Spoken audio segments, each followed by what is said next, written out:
Bienvenidos a Bocaditos y Canapés, aquí en Lo de Molina, una vez más en la reunión del mes de septiembre.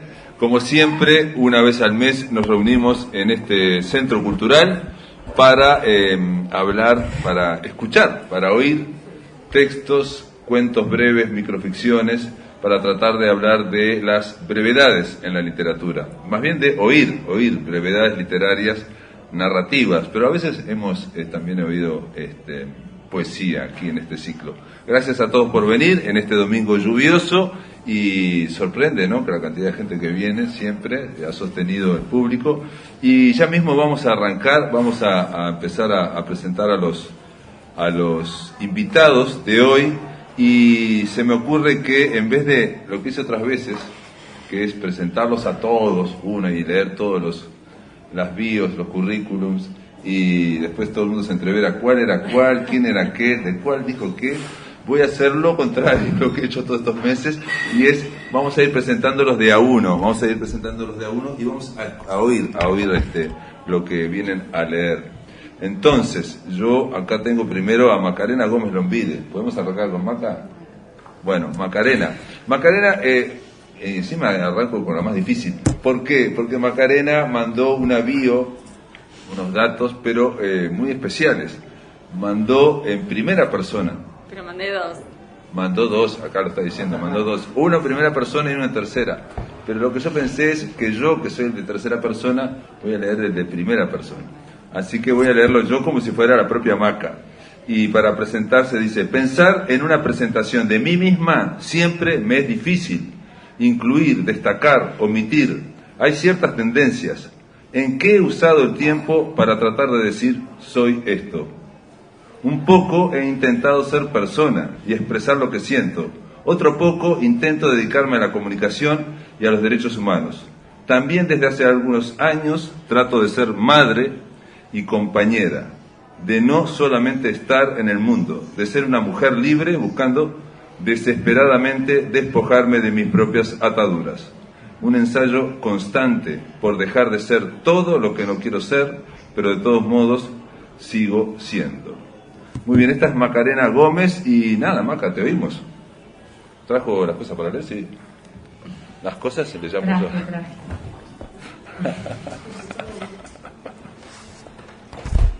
Bueno, esto de arrancar un poquito de nervios. Pero bueno, elegí algunas cuestiones que en general yo te comentaba acá a Juan Carlos que me dedico un poco más a la poesía, entre comillas, porque es como lo más fácil de decir que se parece a lo que pienso que hago. Pero bueno, traté de elegir alguna cuestión más asimilable a un relato o algo así. ¿Está? Bueno. Vení, sentate. Yo he visto y no me animé. Yo paso por su puerta. Veo su casa despintada. Lo veo ahí sentado y no le hablo. El otro día le sonreí. Me sonrió. Nos devolvemos el buenas tardes o el buenas noches. Pero él sigue allí sentado, con su vaquero remangado y sus chinelas. Haga frío. Yo paso sin preguntar. No quiero eso. Quiero saber quién es, qué hace ahí, quiénes son esas personas. Sobre todo porque yo todavía no sé quién soy. Si habláramos bajito, tal vez me animaría. Si me dijera: vení, sentate, tengo algo para vos. Y fuera un pedazo de torta, o de pan, o de fruta, entonces me animaría. ¿Cuáles son mis prejuicios? ¿Cuáles son mis miedos? ¿Tendrá miedo él también? Querrá hablarme y no lo hace. Él debe creer que yo le tengo miedo, se me debe traslucir en la mirada. O no lo sabe, no lo percibe, o sabe mucho más de lo que creo, y la próxima vez que pase me va a hablar. Me va a hablar. Le voy a hablar. Le voy a hacer una sola pregunta. ¿Le puedo hacer una pregunta? Sí. ¿Cómo es su nombre? Porque no me voy a animar a decirle: ¿cómo te llamas? Y me va a decir: tal. Entonces me voy a quedar parada, o si no me va a preguntar: ¿y el tuyo? Y le voy a decir: tal. Y nos vamos a quedar mirando, sorprendidos, como si toda la vida fuera en ese momento la vida. Pero eso no es la vida. Son las personas que viven en esa casa, que no están bien. Algo tienen, me parece que algo tienen. Y él está ahí como un guardián o un protector. Y si me pregunta, ¿y para qué querés saber mi nombre? Y yo me quedo pensando unos segundos, no, por saber nomás, quería hablar y no sabía qué decir. ¿Y por qué querías hablar conmigo? ¿Por qué? ¿Porque estoy acá sentado? ¿Porque te parece que no estoy haciendo nada? No es por eso. ¿Y vos qué estás haciendo? ¿Que caminás por esta calle y lo único que haces es caminar por esta calle? No, eso no creo que me lo pregunte. No de esa forma. Eso me lo imagino yo. Él no debe ser así. Quien sabe no puede ser así. Cuando pase le voy a hablar. Él me va a mirar y yo voy a sentir y después vamos a decirnos. Y la vida será la vida, una, otra, varias vidas amontonadas, desoladas. Pero ya sabré el final, dentro de unos días. Ya me lo prometí, me lo juré, ahora ya no puedo seguir inventando qué sería. Es como traicionar el futuro. El futuro no se lo puede jugar con trampa. Yo no quiero hipótesis de él y de mí. Él tendrá su forma de recibirme, yo mi forma de introducirme. Espero no entrometerme donde nadie me ha llamado. Espero no leer mal estas líneas. Espero volver con un puñado de palabras suyas para decir nomás que me animé y se animó. Capaz cambio algo, capaz lo trato de vos. No parece tan viejo, parece descuidado, pero él allí está con cuidado. Y yo paso con cuidado, midiendo mi respiración para que no note mis sobresaltos. La mido 1,5 cuadras antes y me pregunto si está. Pasé. Hacía calor ese día y yo estaba contenta. Crucé la calle para caminar por su lado y lo saludé. Me dijo, vení, sentate, no hay apuro. Hablamos de las cosas que podríamos haber hablado. Yo soy la misma y él es él, pero todavía no termino de entender. Pasé de nuevo. Él cree que ando haciendo mandados, pero vuelvo de trabajar. Él trabaja en un taller de chapa y pintura. Hace 22 años. En la casa viven sus hijos, con sus hijos. La última vez que pasé estaban 2 de los niños jugando en la vereda. ¿Los estás cuidando? No, ellos se cuidan solos. Todo depende del cristal con que se lo mire. Me dijo eso. No recuerdo bien en qué momento y me despedí, otra vez. Seguí tarareando unas cuadras más allá. Después volví a lo que tenía que volver, tampoco sé por qué. Nunca más pasé por allí. Él sabe algo que yo no quiero saber. Muy bien. Muy bien, Maca. Muchas gracias, Macarena Gómez Lombide. Ahora vamos a presentar a una leyenda, la leyenda del pulp uruguayo, la literatura pulp, el pulp uruguayo. Carlos María Federici ha sido ferviente impulsor de los subgéneros en la narrativa de su país, de Uruguay, desde su comienzo en los años 60, cuando, según sus propias palabras, a uno lo miraban por encima del hombro si en su escritura se atrevía a alejarse del costumbrismo rural a lo Morosoli o del naturalismo urbano de Onetti o Benedetti, sin cuidarse de opiniones adversas o de pronósticos pesimistas, y persistiendo en su postura, ignorando las críticas, continuó. En el año 72 publicó su primera novela policial, La Orilla Roja, en la célebre colección Rastros de la editorial Acme de Buenos Aires. Con ella se inició una trilogía, continuada en el 74 con Mi trabajo es el crimen, esta editada en Montevideo, y finalizando con El asesino no las quiere rubias en el año 91. Desde el año 68 se publican sus relatos en revistas de distintos países y lenguas. Otras obras del autor: Dos caras para un crimen, México del año 82, firmado con el heterónimo Charles Felson. God Deus, Los ejecutivos de Dios, en el año 89. Llegar a Cordura, en Montevideo del año 94, Umbral de las tinieblas en el 95, Nostalgia de estrellas en Bucarest en el 2017, Llegar a Cordura también de nuevo en Bucarest 2018 y otro, novela digital del año 2020. Federici participó además de varias antologías, algunas traducidas en lenguas extranjeras, y en la actualidad es frecuente colaborador de diversas páginas web y revistas digitales, Se le han otorgado, entre otros, los siguientes galardones. Fue 2 veces primer premio en el concurso literario municipal, en el año 69 y 72. Primer premio en el concurso Melvin Jones, en el 86. Premio Ucha de Plata en Madrid en el año 87. Y primer premio en el certamen Dr. Alberto Manini Ríos en el año 97. Carlos Federici, para mí es un orgullo, un honor recibirte acá en Bocaditos y Canapés, y te escuchamos. Muchísimas gracias, es una presentación demasiado altisonante para... me parece que no. Sí, a ver. No, sí, a ver.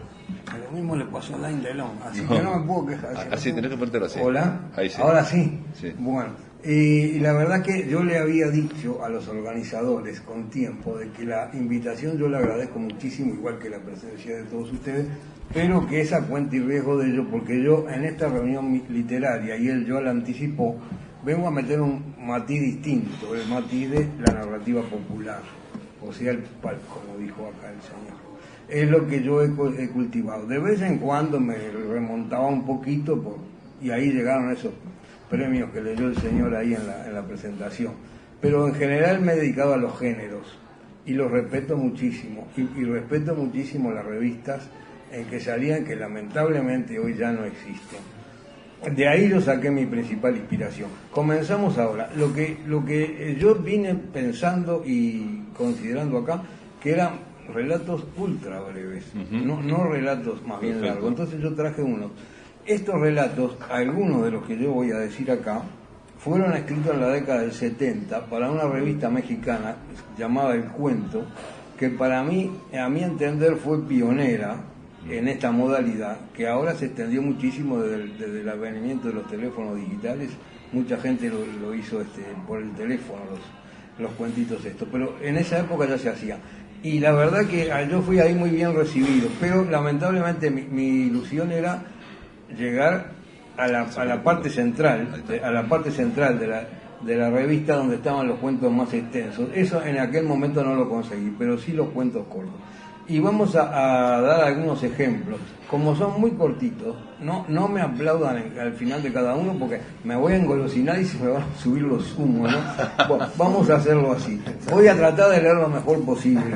Ojalá lo pudiera hacer con mi famoso tocayo inglés y uno de mis autores favoritos, Charles Dickens, que lo hacía con tanto ímpetu y pasión que se cayó muerto de una apoplejía cuando estaba haciendo el asesinato de Nancy Forsyth en Oliver Twist. Bueno, yo tanto no llego, pero voy a tratar de hacer lo posible. Voy a tratar de darles algo de expresión. Vamos a ver. Bueno, empezamos con uno muy chiquito y relativo a uno chiquito también. Incomprensión. Estallaba de cólera al verse arrancado de golpe del paraíso. Aspiró mucho aire con intenciones de expelerlo todo junto en una protesta que los dejaría tiesos. Porque él no quería salir, pero lo único que consiguió emitir fue un gran aullido. Qué raro, comentó el tocólogo, si ni siquiera llegué a pegarle en la cola. 3 palabras. Ojo, porque es muy bravo. Despertó con la dulce certeza de su presencia. Se sonrió en la semipenumbra, demasiado dormilada como para separar los párpados.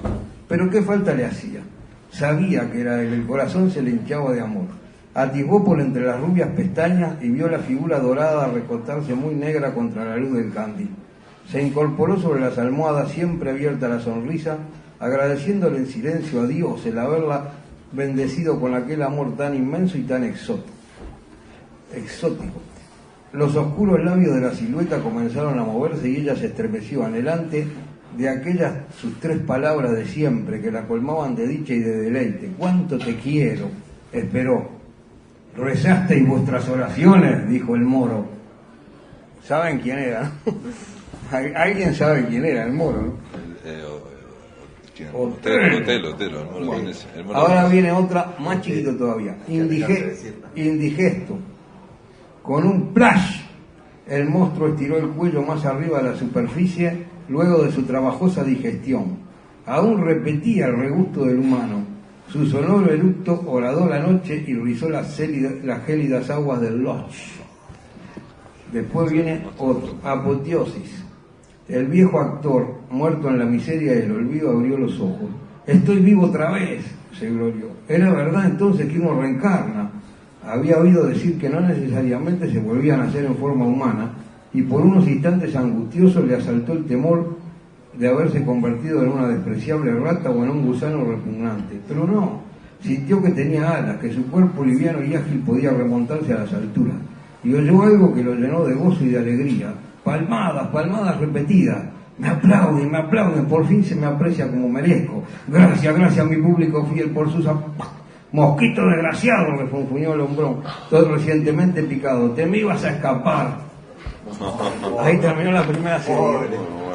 Después tengo otros que son temáticos, no sé si... sí, puedes leer una.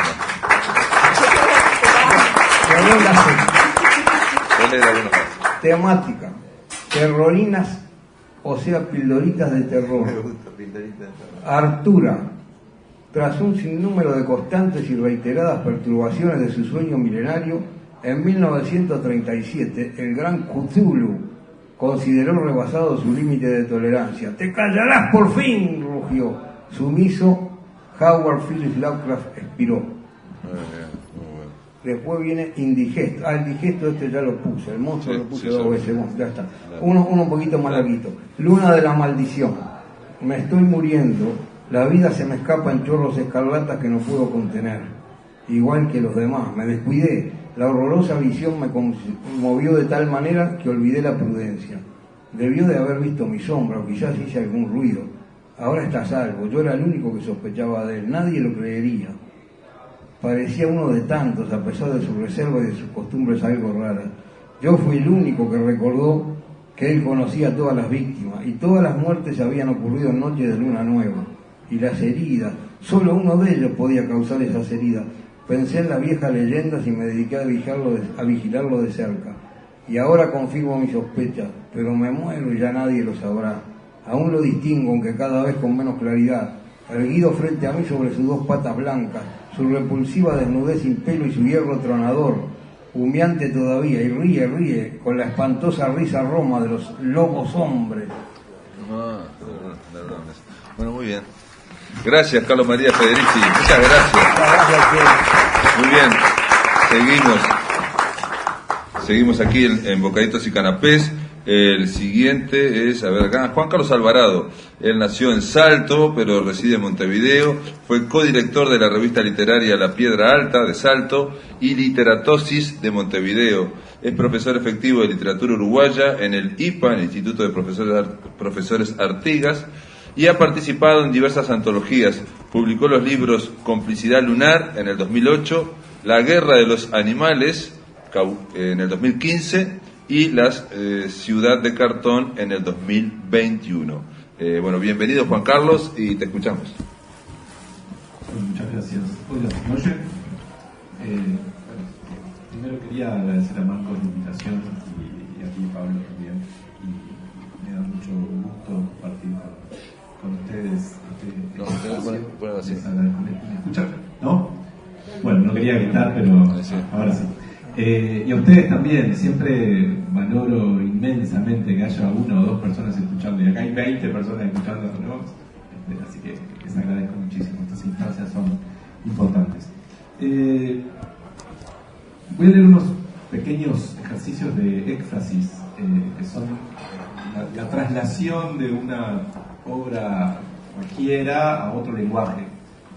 Cuando tengo una inclinación, una afición por la pintura, bueno, trasladé a las palabras algunos cuadros que me gustaron mucho.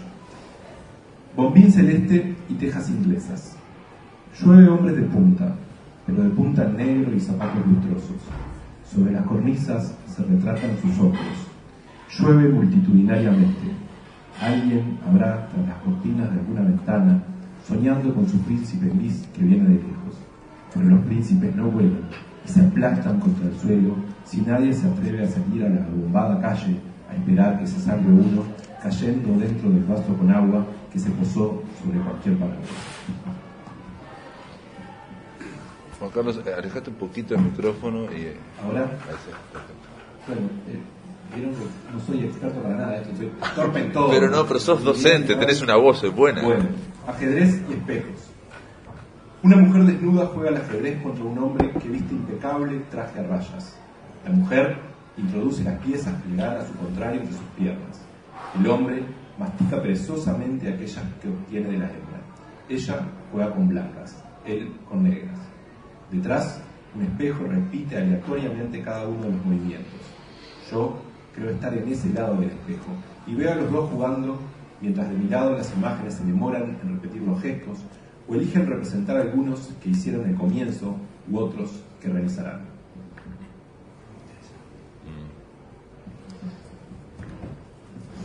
Bueno, y de los otros no dije nada, pero porque quizás son un poco más conocidos, pero este texto parte de un cuadro de Pablo Benavides, hijo del Bocha Benavides, de un libro además que comparte con el padre, que se llama Dragmas. Con el que trabajé. ¿Sí? En el Rosé. Casualidad. Echar raíces. La silla tiene la forma del pescador que no ha vuelto a ocuparla. Sentada frente al Uruguay rojizo y blando, siente la falta del hombre que no ha vuelto. Mira el Uruguay y ve los peces a la espera del hombre. Ve el agua impaciente por el riscón de la plomada y la arteria que llevaba la certeza del mordisco hondo en la lombriz. La silla se mantiene firme en su agrietada paciencia frente al río que espera al hombre que enlazaba la luna con el humo blanco del cigarro. El hombre pobre y pescador que no ha vuelto.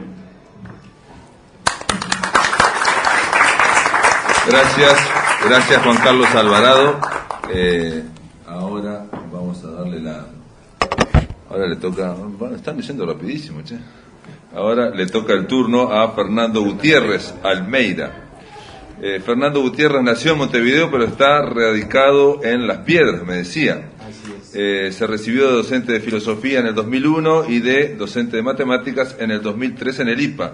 Desarrolló una intensa producción de textos filosóficos y literarios en redes digitales, algunos de los cuales se encuentran publicados en su blog Fernando Gutiérrez Almeida, todo junto, wordpress.com, que existe desde el año 2010. Creó una revista filosófica llamada Ariel, una revista digital cuya dirección abandonó posteriormente, en la que también se encuentran publicados algunos de sus textos y que actualmente se halla discontinuada. Desde hace cerca de 20 años reside en la ciudad de Las Piedras, eso ya lo dije, y a fines del 2021 se integró a un grupo literario pedrense llamado Desayunos Literarios, presidido por la escritora María García Marichal y Sandra del Río. Sandra del Río pasó acá por Bocaditos y Canapé hace un par de meses. Y Betty Jaureguizar, que también está en ese grupo, que fue la primera que pasó acá por Bocaditos y Canapés y la que nos vinculó, digamos, a este grupo llamado Desayunos Literarios de Las Piedras. Desde su integración a dicho grupo, Fernando Gutiérrez ha autoeditado 3 libros de cuentos titulados Un sueño dentro de un sueño en el 2022, Caja de sorpresas en el 2022 también y Tenebridades en el 2023. En el 2023 fueron publicados cuentos suyos en la revista venezolana Alborismos y la revista mexicana De la Tripa, y en su número 72 Estela Maris. Yo lo que me faltó decir acá, digamos, y acá me estoy enganchando una cosa que no tiene nada que ver, cuando Carlos María Federici dijo que publicó en El Cuento, esa revista mexicana El Cuento es antológica, es precursora, es una de las grandes revistas del cuento, sobre el cuento, se llamaba El Cuento, pero también sobre la minificción, como dijo, la microficción. Bueno, Fernando Gutiérrez, te oímos. Muchas gracias. Quiero, antes de leer, quiero agradecerle a Carlos Federici porque tenemos que hacer un esfuerzo en Uruguay por incorporar a nuestro acervo literario la literatura de género, y es más, tratar de no caer en el provincialismo, en el regionalismo, sino buscar lo universal. Nosotros tenemos derecho a lo universal de la literatura, sea género o no, y quiero agradecerle justamente por el esfuerzo y el tesón que puso en eso. Le interrumpo un momentito. Sí. Tiene razón, exactamente lo que pienso yo. Mis textos van a lo universal, no a lo regional. Y segunda cosa, hay gente que enseña en los talleres, escriban sobre lo que ven, sobre lo que saben todos los días. No, señor, los textos tendrían, es decir, cada cual que escriba lo que quiera, pero en mi caso y en el caso creo de cada amigo, tratamos de elevar al lector a otras esferas, y si es posible fuera de lo universal también, que haya distintas dimensiones. No quiere decir que nosotros creamos en brujas ni creamos en extraterrestres, pero sí la posibilidad de que haya algo más fuera de lo rutinario, nada más, perdón. Muchas gracias. Bueno, me cuesta elegir acá. Voy a empezar con algo que quizás sea más frívolo. La muerte estaba ocupada. Lo intenté muchas veces.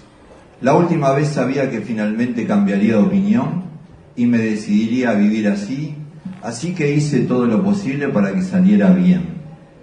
Pero no quiero mencionar mi último intento sin hacer el recuento de los anteriores. La primera vez creí que mi voluntad de suicidio era tan grande que no iba a tener problema en matarme sumergiendo la cabeza dentro de una palangana y aguantando la respiración hasta la asfixia definitiva. Estuve toda una tarde en ello, pero me desmayaba antes de llegar a la agonía. Mi siguiente intento fue con la electricidad. La primera gran dificultad que tuve que vencer es el de las llaves de seguridad, incluyendo la llave general, que estaba fuera de la casa y no podía quitar de en medio. Ingresé en la clandestinidad colgándome de manera directa del alumbrado público. Pero no tuve suerte tampoco. Por algún motivo que desconozco, la electricidad me repelía y los choques eléctricos me empujaban lejos de los cables expuestos con los que pretendía electrocutarme. Ahorcarse parecía una buena opción.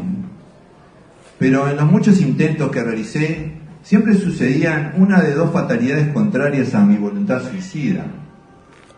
En la mayoría de los casos, el nudo no se terminaba de cerrar sobre mi cuello lo suficiente como para estrangularme.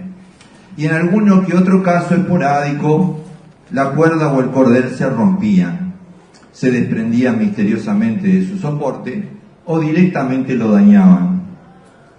Dejé varios agujeros en el cielo raso y hasta una viga de madera quebrada.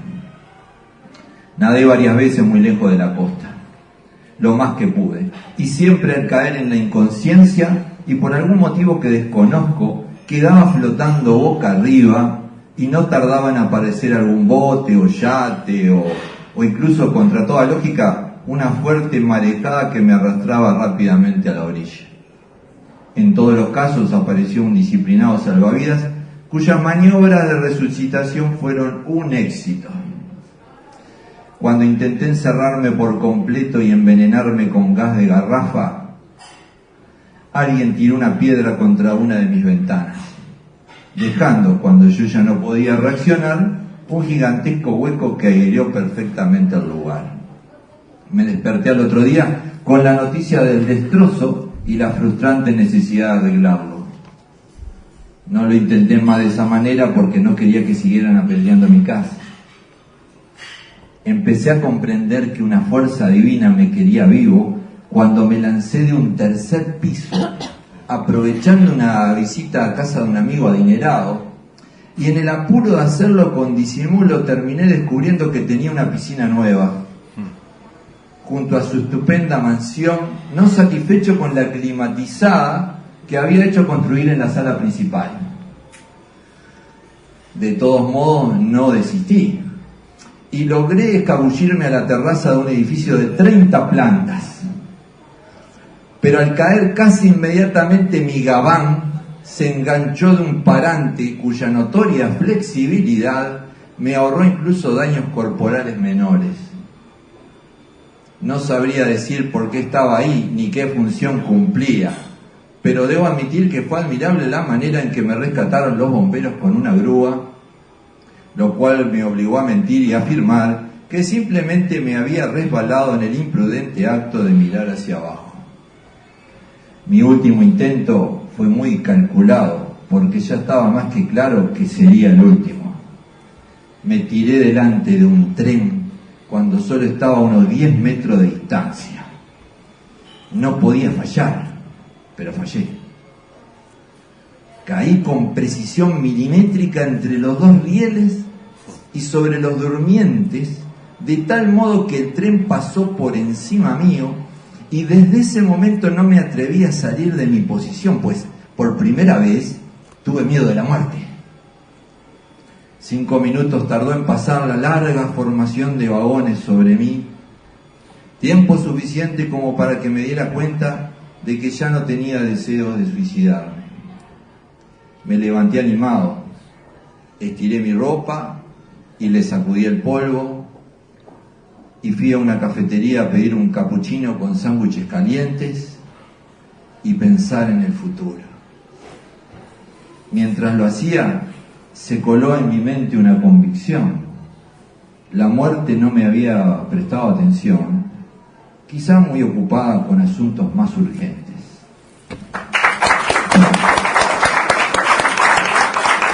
Gracias, Fernando Gutiérrez. Bueno, muy bien, estamos ya en la mitad de Bocaditos y Canapés. Ahora ya no tengo que leer más las bios, no tengo que hacer de tercera en primera y primera en tercera con Macarena. Así que vamos a darle la voz vamos a escucharla a Macarena Gómez Lombide, a ver qué nos vas a leer.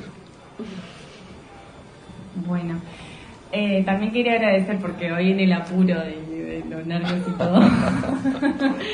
Así que gracias Pablo y Marcos, y a Bocaditos y Canapés por la invitación. También acá estos escritores de tan larga trayectoria y con tantos aportes que me siento como un poco como ¿qué hago acá? Pero bueno. Entonces ahora voy a leer 3 cositas. Perdón. A ver si puedo decir diciendo algo. Bueno, puedes ir diciendo algo porque mientras tanto ella está buscando en su libro, el libro que tiene editado en Yagurú. Ahí va. Bueno, este es más con forma de poema, pero en realidad es un breve relato en base a algo que me pasó cuando conocí a una señora que me contó parte de su vida y bueno, quedó así. Eva Real. Yo soy Eva, la primera mujer de 3 hermanos después. Soy de arbolito y en una cucha ahora habito. Mi infancia hablé bajito, fue Eva con grillos. Dormí en colchón de oveja, casa de ladrillo y además es Eva sin hijos. Adoro a los niños. Yo no soy esclava, no. ¿En qué época vive usted? Ese banco no lo limpio, no lo limpio, no lo limpio, porque usted lo ensució de gusto. Yo no lloro porque extraño, lloro porque sé que así sería el mundo. Ahora, disculpe, pase a mi recinto. No. Después terminaré, pero sí. Bueno. El siguiente se llama Amalia. Amalia se llena la boca de pasta de dientes y escupe sobre la pileta. Estoy segura de que tiene la barriga llena de agua, la vejiga llena de orina y quiere reventar, pero no puede. Amalia, no importa el color de tu pelo, ni el de tus ojos. No importa ninguno de los recovecos de tu cuerpo. No importas tú, aunque insistas junto a la heladera o frente a la ventana. La gente pasa y mira y no hace nada. Las personas quieren morirse de viejas y sin problemas, como tú y como yo. Más conveniente sería que te cortaras el pelo y dejaras de ponerle tinta roja al shampoo. Más valdría que cuando te sientes a esperar que se termine la siesta, no te quedes en camisón. Tu desnudez ya me da pena. Y te hablo como si fuera un hombre hablándome a mí misma. Amalia, no vuelvas a morirte nunca más. No vuelvas. Veo tu espalda lisa y color ocre sobre el colchón tirado en el suelo. Veo tu espalda y quisiera tocarte con mi mano. Posar mi mano sobre tu espalda. Soltar mis dedos, dejarlos caer. Amalia, la sábana te cubre recién cuando empieza tu cadera. Tu pelo largo sobre la almohada, un mechón a punto de resbalar por tu hombro derecho, tu espalda levemente encorvada, acurrucada, pero larga, como un camino que se ensancha. En lo que resta libre de la cama ya no hay nadie. Se ha ido.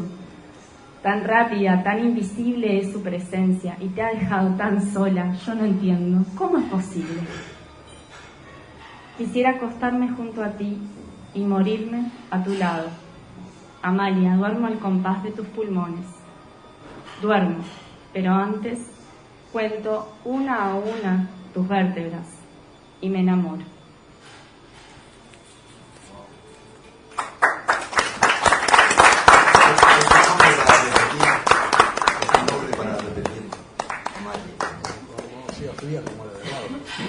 Bueno, y el último. Dale, el último. Bueno. Nacimiento. Cuando estaba embarazada soñé que tenía una rana o sapo, no importa la diferencia. Antes del parto yo creía que al ser una mujer, dentro de mí crecía un ser humano, varón, mujer, o lo que fuera, con brazos, ojos, piernas y cabeza, algo más, algo menos, pero una variante humana. Nació en el baño. Me sentaba en el water y llegaba una rana, breve, diminuta, verde, pegajosa, envuelta en líquido transparente. No había sangre. Decepción, sí. Dolor. Una rana. ¿Y mi bebé? ¿Dónde estaba? ¿Por qué? Estaba muerta. Mejor. ¿Qué iba a hacer yo con una rana? Pero estaba muerta. Muerta. ¿Por qué? ¿Qué le había pasado? No es justo. Ni ella, él, yo. No quería que se muriera. Yo lo quería. La quería. Ahí está la rana, pequeña, aguarda mis pensamientos, me espera, me escucha. Entonces, está viva. Está viva la rana. Mi rana, mi chiquita, sobrevivió. Respira, respiro. Su cuerpo tan frágil, efímero, podría quebrarse, estar en mi mano, en mi palma. La toco con la punta de mis dedos. Una caricia. Es mi rana, mi bebé.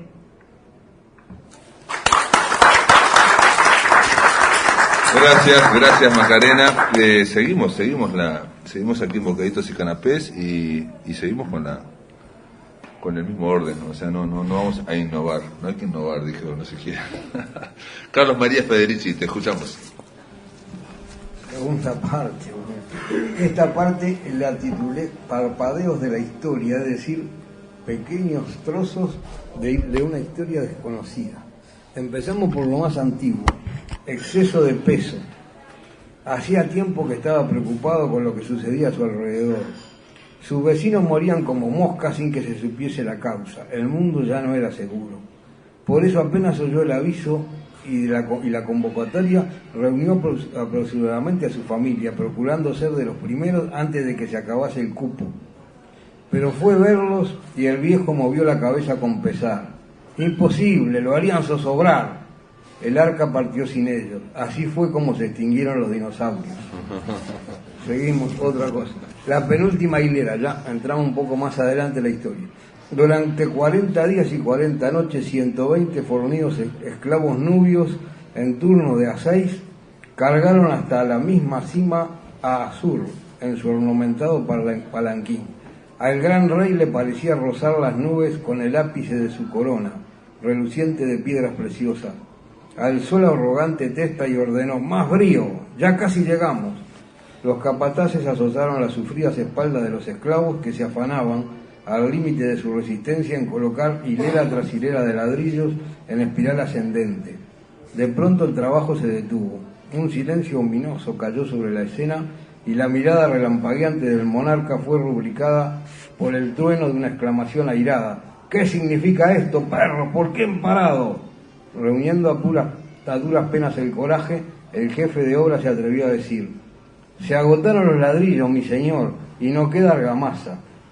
Pero inmediatamente hago que traigan todo. El ceño del supremo regidor se frunció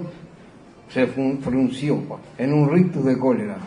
¿Qué es esto, insolente? ¿Te atreves a hablar en jerigonza con tu rey? Sacudido por espasmos de pánico, el otro apenas logró musitar: no os comprendo, mi amo y señor, ¿qué habéis dicho?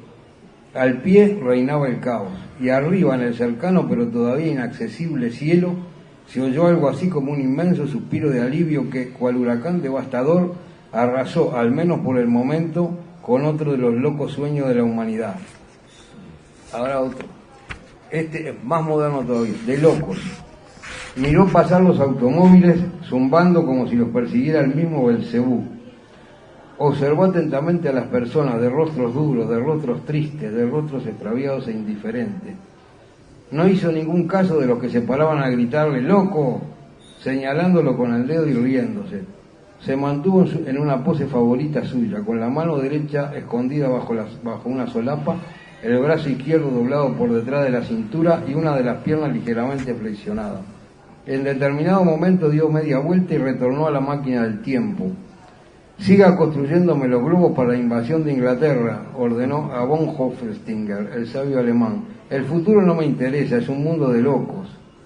No se habría conocido esta insólita aventura suya, pues a nadie la reveló, ni siquiera a sus mariscales o a los fieles servidores de Santa Elena.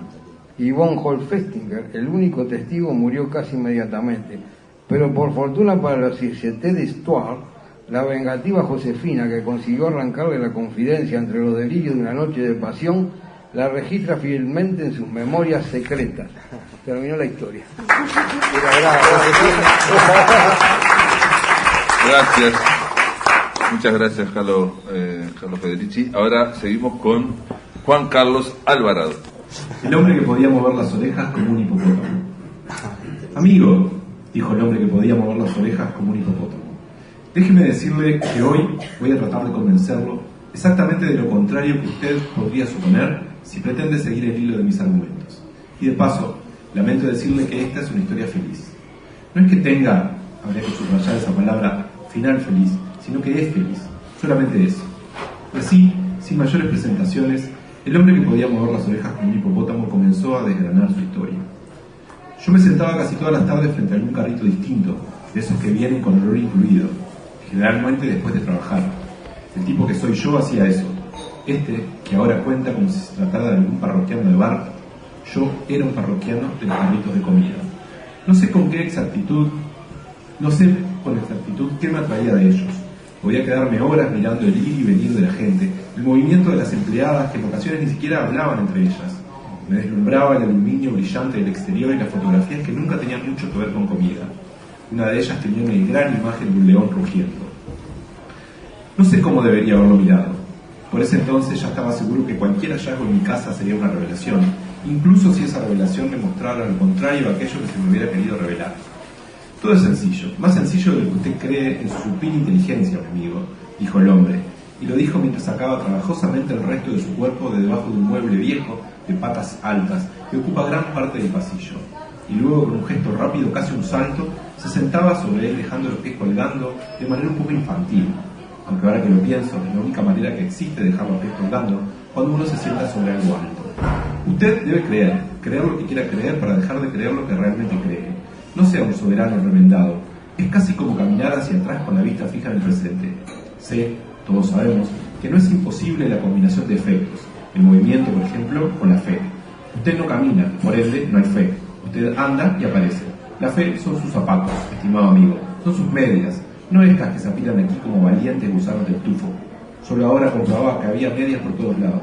No, la fe no existe más que en sus sandalias, en sus zapatillas de practicar esos tiros al aro, que ha abandonado ya hace rato y que de vez en cuando extraña como si aún fuera un adolescente. Enclaustrado amigo, usted, que es una amable sabandija, no se ofenda, pues le falta conocer mi historia. Y si no le importa, convénzase de que sí. Después podrá olvidarla en el mismo momento en que abandone nuestro pasillo.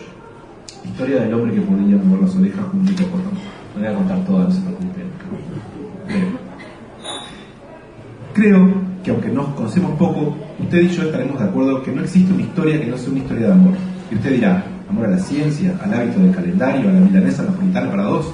No, mi amable Sopenco. Amor, amor, amor de tú y yo. Amor del más cruel, del más difícil, del más estúpido y simple. ¿Entendió? Justamente esa clase de amor que usted recuerda cuando le digo estúpido, cruel o simple. No pude menos que forzar una sonrisa un poco triste, que a su vez le hiciera comprender que lo había entendido. Aclarado esto, podríamos continuar sin mayores sobresaltos, pedazo de un interlocutor. Como ya le dije, todas las tardes, a veces los mediodías, si podía escaparme del laburo sin que nadie lo notara, iba a sentarme frente a algún carrito de comidas del centro. No buscaba nada en especial, no miraba nada. Tampoco era un problema de aromas o colores. El frío de las chapas me daba exactamente igual, y nunca había probado ninguna de las especialidades que allí se preparaban. Dijo ninguna, como una señora mayor que teje, entonación sin duda inenarrable. Mis largas estadías frente a los carritos no necesitaban justificación.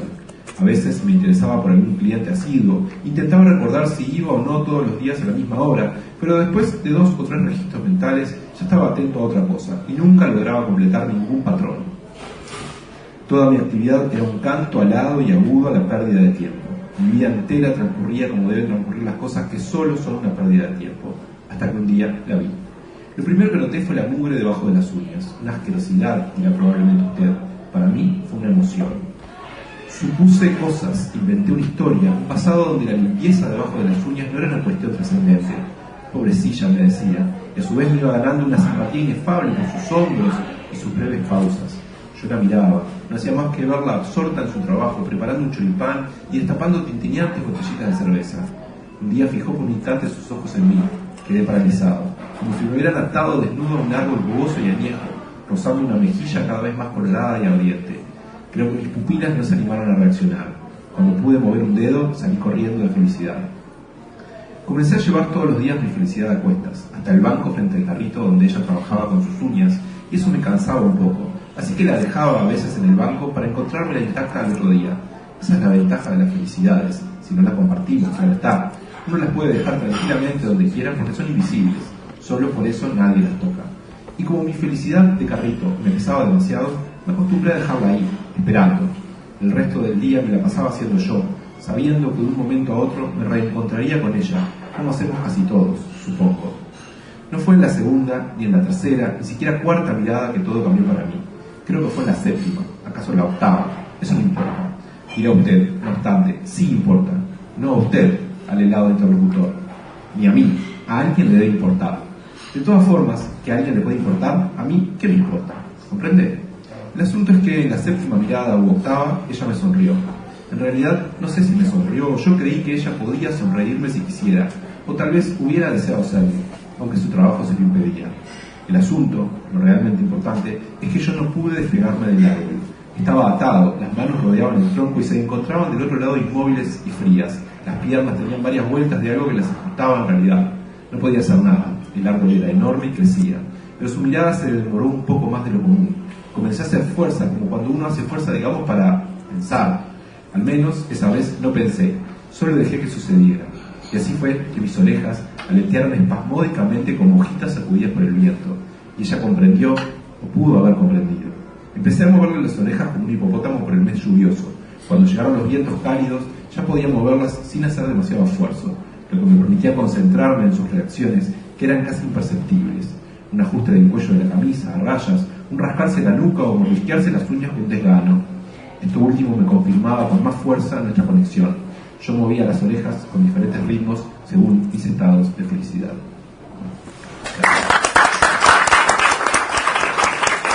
Gracias Juan Carlos. Bueno, vamos llegando ya, culminando Bocaditos y Canapés, esta reunión de septiembre. Ahora el turno de Fernando Gutiérrez. Bueno, estuve pensando cuál de los dos leer, el de amor o el de horror. Yo cuando intento escribir de terror termino escribiendo de horror, es otra cosa. Voy a leer, porque acá estamos defendiendo la literatura de género, voy a leer de horror. No les digo el título. Es muy horroroso. Es muy horroroso. Le era indiferente desde hace mucho el olor rancio que se desprendía de los tanques de ácido donde se descomponían los huesos, cartílagos y pellejos. Tampoco le importaba la escasa iluminación que brindaba la sucia bombilla en lo alto del sótano. Por el contrario, prefería aquella luz lúgubre que acariciaba la carne con tersura a una luz patente que mostrara excesivamente su crudeza. Trabajaba con un delantal de carnicero y un cuchillo muy bien afilado.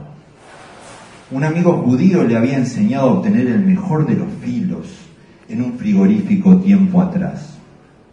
Ató con fuerza ambas piernas justo por encima de las rodillas. Ya la presa había dejado de agitarse y gritar.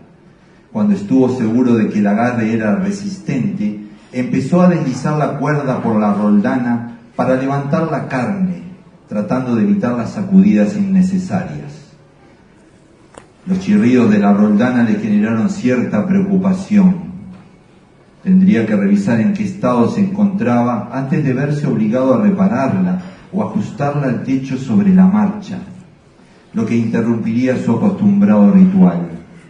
Era el tipo de situaciones que jamás le habían gustado, las situaciones que le desordenaban la rutina. Pronto el cadáver, colocado boca abajo, tuvo la cabeza a la altura adecuada. Ató firmemente la cuerda al agarre de la pared y se dirigió a la mesa de trabajo donde lo esperaban la sierra manual de cortar huesos, su adorado cuchillo, un cúter para los cortes finos, pinzas, alicates y otros instrumentos que usaba según la ocasión y el método que hubiera elegido. Lo primero que hizo fue quitar con cuidado el cuero cabelludo, junto con toda aquella mata de pelo que afiaba la pieza. La presa inesperadamente volvió a agitarse un poco. Tal vez la anestesia general no había sido suficiente. Inmediatamente después de quitar limpiamente el cuero cabelludo y la cabellera, colocó el tacho de metal bajo el cuerpo. Era el momento en que debía desangrarlo y aprovecharía como siempre la sangre. Pero cuando iba a cortar el cuello pasando con habilidad sobre la piel blanca el filo helado de su cuchillo, sintió que una garra invisible se aferraba a su muñeca. No pudo hacer el corte. Los dedos se le reblandecieron y el cuchillo cayó al suelo emitiendo un sonoro ruido metálico sobre la cerámica cuya grisura mucho tiempo atrás había sido cubierta por laberintos de manchas negruzcas. Esta vez no, Mark. Esta vez no terminarás el trabajo ni tendrás una buena cena. Una voz detrás suyo surgió de las sombras más alejadas del sótano, donde el moho se había instalado invencible más allá de los tanques, donde se descomponían los restos de otras víctimas. Giró para poder ver el origen de la voz mientras la furia se le agolpaba en el cerebro casi automáticamente, pero no vio nada y no estuvo seguro de dirigirse hacia allí sin el cuchillo como medio de ataque. ¿Quién se atreve? ¿Quién eres?, dijo Mark, mientras se agachaba para levantar el cuchillo. No recibió respuesta alguna, el cuchillo se había alejado a medio metro de sus pies. Se apresuró lo más que pudo para recuperarlo y una vez que estuvo en su mano, volvió a levantar la mirada para tratar de ver al intruso. Sobresaltado pudo ver que ya estaba junto a él y que no era cualquier intruso. Tan pronto se irguió, aquel sujeto le apretó el antebrazo con una fuerza inhumana e hizo que dejara caer nuevamente el cuchillo. Aterrorizado, pudo ver que no estaba ante un hombre, que aquel ser no era humano. ¿Qué cosa eres?, dijo, notando como su propia voz pasaba de la firmeza a convertirse en un hilo de desesperación. Nunca había sentido miedo y ahora, inesperadamente, todo el miedo que nunca había sentido estaba allí, parado frente a él, con un rostro amorfo donde unos ojos demoníacos brillaban rojizos y una boca grotesca esbozaba una mueca sarcástica. Soy lo que ha buscado desde hace tiempo. Te vengo a traer aquello en lo que te has esforzado de que mataste a aquel gatito. ¿Lo recuerdas? Era un precioso gatito. Cuando aquel ser se acercó para hablarle, percibió un vaho pútrido que salía del fondo de su garganta. No podía ser otra cosa más que un demonio. Pero no pudo ocupar su mente en este pensamiento porque el recuerdo que esas palabras evocaban se abrió en su mente. Sí, él había iniciado su cacería con aquel pequeño gato de pelaje negro. Lo había torturado, degollado y descuartizado, depositando en él todo el odio que sentía hacia sus padres. Quiso responderle al demonio, pero no pudo. ya no podía hablar. No intentes hablar, ya no hay nada que valga la pena decir, porque ¿por qué mataste a ese gatito? Lo hubieras podido dejar vivo, ¿sabes? A pesar de todo el odio que llevabas dentro, no estabas condenado a hacerlo. Tú hiciste una elección, la misma que insististe en hacer todo este tiempo, y ahora se terminó la espera. Vine por ti, bajaremos juntos al infierno. Después de que el demonio dijera eso, la luz del sótano comenzó a agonizar hasta que finalmente solo quedó la oscuridad, una oscuridad absoluta. Pasó mucho tiempo en una zona de extraña incertidumbre, donde solo se notó a sí mismo y nada más, sin poder hablar, sin poder moverse, casi sin poder pensar. Y luego la luz regresó. Cuando por fin pudo ver, se dio cuenta de que estaba boca abajo, colgado de la roldana, desnudo, como si fuera una pieza de carne de las que él solía consumir detalladamente y con sabiduría culinaria. Y el demonio estaba justo allí, parado frente a la mesa de trabajo, afilando el cuchillo con la chaira. En realidad, Mark, estabas esperando a las puertas del infierno, pero no lo sabías. Seguiste asesinando las sombras de vida que te ofrecíamos aún después de tu muerte. Así es, Mark, hace mucho tiempo que moriste, mucho, y no tuviste un entierro cristiano.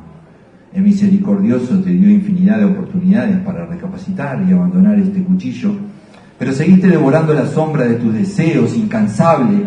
Así que es hora de tu castigo. No sé cuánto durará, Mark, pero es necesario. El demonio se acercó con su sonrisa burlona, asquerosa. Mark se agitó desesperado, intentó gritar. Nada de eso le fue posible, pues no había fuerza vital en él, solo una conciencia abierta de par en par para contemplar el horror que se avecinaba. Lo primero que hizo el demonio fue quitarle con cuidado el cuero cabelludo y todo su grasiento pelo. No había anestesia. Sintió todo el dolor que era posible a causa de aquellos tajos. Un brillo de agrado y entusiasmo en los ojos del demonio le hizo verse a sí mismo en el acto de dañar a sus víctimas. Comprendió que el demonio era él y que estaba a solas con su propia maldad. Sí, Mar, haré tu trabajo y tú serás la presa. El demonio siguió su labor, lo degolló, lo despellejó, lo cortó en trozos jugosos y luego de mucho tiempo dejó su cabeza sobre la mesa, asegurándose de cortarle los párpados con el cúter para que pudiera ver las bandejas repletas de su propia carne. Ningún dolor le fue ahorrado. Por el contrario, en cada corte el dolor creció para evitar el entumecimiento, y de este modo la sinfonía de su propio sufrimiento se completó hasta ese estado en el que su cabeza reflexiva miraba la tarea concluida. ¿Entiendes lo que es el infierno, Mark? ¿Lo entiendes?, dijo el demonio al tiempo que se encendía un poco más la llama de sus ojos. Es un largo, largo castigo. Podría ser infinito, pero tampoco es seguro que sea así. El misericordioso tiene siempre un perdón para los realmente arrepentidos. Sabrás arrepentirte, Mark. No se trata solo de pensarlo, de sentirlo, de desearlo. El arrepentimiento es más que eso, Mark. Es dejar entrar algo de luz mientras estás en esta oscuridad, y va a ser realmente muy difícil. Pero yo lo disfruto, Mark. Lo disfruto muchísimo. Así que no te preocupes por mí. Empecemos de nuevo. Tan pronto el demonio dijo eso, Mark se halló de nuevo colgado de la roldana. Frente a él, su torturador volvía a afilar el cuchillo con cuidado, dejando que el roce de la chaira con el firme y delgado acero de la hoja produjera una suave música hostil.